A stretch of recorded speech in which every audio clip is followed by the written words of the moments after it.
This is Dr.RED Panda. On the nights of Kyoto, geishas don their exquisite silk garments, their faces adorned with delicate makeup, exuding an enchanting allure. Yet, behind this beauty, might there be a multitude of unspoken sorrows? They smile as they accompany guests, drinking and chatting, every gesture imbued with grace. But are their hearts truly at peace? Beneath the mask-like smiles of these captivating women, just how many heartrending stories lie hidden? Hello, everyone. I'm Dr.RED Panda, and today, let's turn our attention to the world of Japanese geishas. The heartache behind the lives of geishas. Geishas have long been regarded as a cornerstone of Japanese traditional culture, a source of national pride. However, this very tradition may have plunged countless young girls into an abyss from which there is no return. Born in 1999, Kyoha Kiritaka left junior high school to train under the Maiko, apprentice geishas, in Kyoto's Hanamachi district. Like most trades, during her apprenticeship, Kyoha received no wages, only a meager allowance to scrape by. Beyond that, she endured both physical and emotional torment. Every summer, Hanamachi hosts a drinking competition, typically inviting 30 prominent guests and 20 Maiko, including minors. Though Japanese law explicitly prohibits underage drinking, both the Hanamachi community and participating businesses turn a blind eye, tacitly agreeing that the participants' ages are not an issue. When Kyoha was just 16, she was forced to drink with clients, often to the point of intoxication. At times, she was even coerced into mixed bathing with them. While drinking with clients, these men would frequently behave inappropriately, subjecting her to sexual harassment. For geishas whose bodies couldn't handle alcohol, the risks went beyond exploitation. Sometimes their very lives were endangered.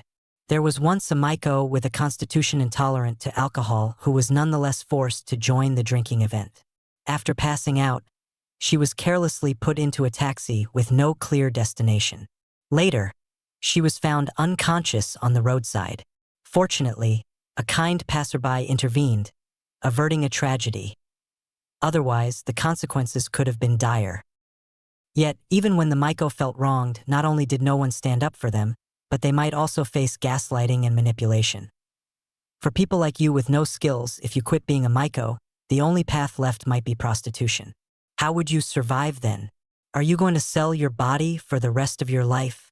Despite the pleasant rhetoric, Hanamachi is essentially a brothel. Those who come here seeking amusement can establish Hanamachi marriages with the geisha. With enough money, it's easy to obtain the virginity of these apprentice geisha. Korea Kyoha's virginity was almost sold for 50 million yen, approximately 326,000 US dollars, and she only avoided it by fiercely resisting. The money obtained from selling virginity mostly ends up in the pockets of the Hanamachi leaders. To prevent geishas from learning about the outside world and attempting to escape, their phones were confiscated. They were left to rely on outdated methods like letters or public payphones to contact the outside world. This prolonged exploitation took a severe toll on Kyoha, plunging her into deep depression. Unable to endure it any longer, she finally fled Hanamachi, her prison, barefoot and dressed only in a yukata. Although she escaped Hanamachi, the nightmares persisted. Kyoha often dreamt of being forced to kneel, and she developed a stutter. However, after a long period of healing, she has gradually begun to recover. Compared to others, Kyoha is one of the fortunate ones. The origin and decline of geishas.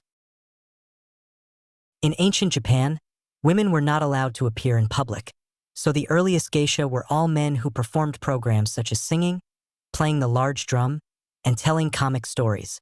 It wasn't until the early Edo period in Japan that female geisha appeared, and they gradually replaced male geisha to become the mainstream of the industry. The origin of female geisha can be traced back to wandering female entertainers who performed songs and dances in the early Tokugawa shogunate.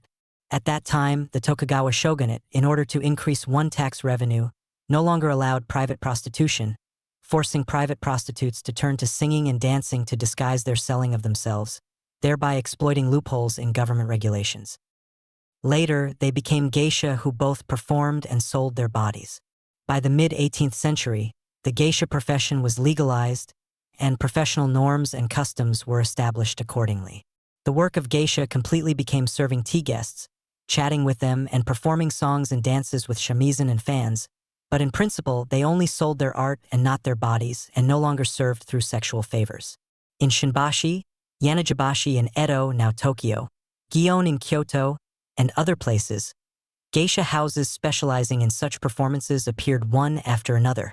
The geisha there had to undergo strict training from a young age, not only mastering skills in music, chess, calligraphy, and painting, but also having delicate appearances, elegant and proper speech, being good at reading people's expressions, and being able to greatly showcase unique female charm.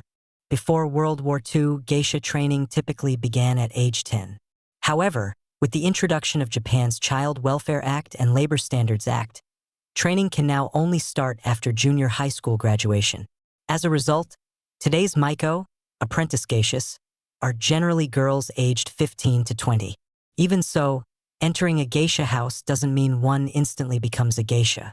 Young girls must first undergo about 6 months of training, endure the apprenticeship phase, and pass an examination to become a maiko. Only after mastering all the necessary performance skills can they qualify as full-fledged geishas. During the Meiji Restoration, the Japanese government promoted geishas, elevating their status and fostering closer ties with political figures. At the time, some geishas went beyond entertainment, doubling as spies. They extracted confidential information from shogunate forces, aiding revolutionary activists in evading capture and ultimately contributing to the overthrow of the Tokugawa shogunate. As their prestige grew, many geishas married into political circles, securing favorable futures.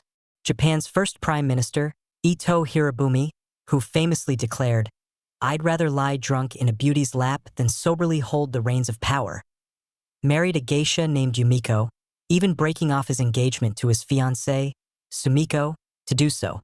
After rising to power, Ito established a tea house called Fujiro in Yokohama, specifically for rendezvous with geishas. Geishas also became a tool of Japanese diplomatic culture, hosting foreign dignitaries. With faces powdered white like ornate plaster, accented by cherry red lips, they donned elegant kimonos and clacked along in wooden geta sandals, their dainty steps exuding the gentle grace of Eastern femininity. They had to skillfully please their guests while maintaining a strong sense of dignity, embodying a living symbol of Japanese culture. Yet, Japan's defeat in World War II turned geishas into victims once more. After Japan's defeat in World War II, the nation faced immense pressure to rebuild and align itself with the victorious Allied forces, particularly the United States. During the post-war occupation, a controversial and often glossed-over chapter unfolded: the mobilization of women, including geishas, to serve American soldiers. With the economy in ruins and the country under U.S. military governance, Japanese authorities, in collaboration with local businesses, organized women to cater to the occupying forces.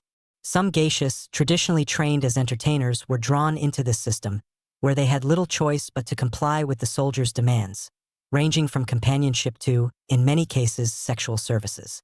The Japanese government employed its usual propaganda tactics, framing these women as new Japanese women, contributing to the noble cause of comforting the stationed troops.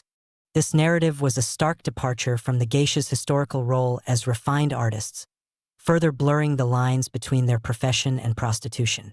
The exploitation during this period tarnished the geisha's image and accelerated the industry's decline.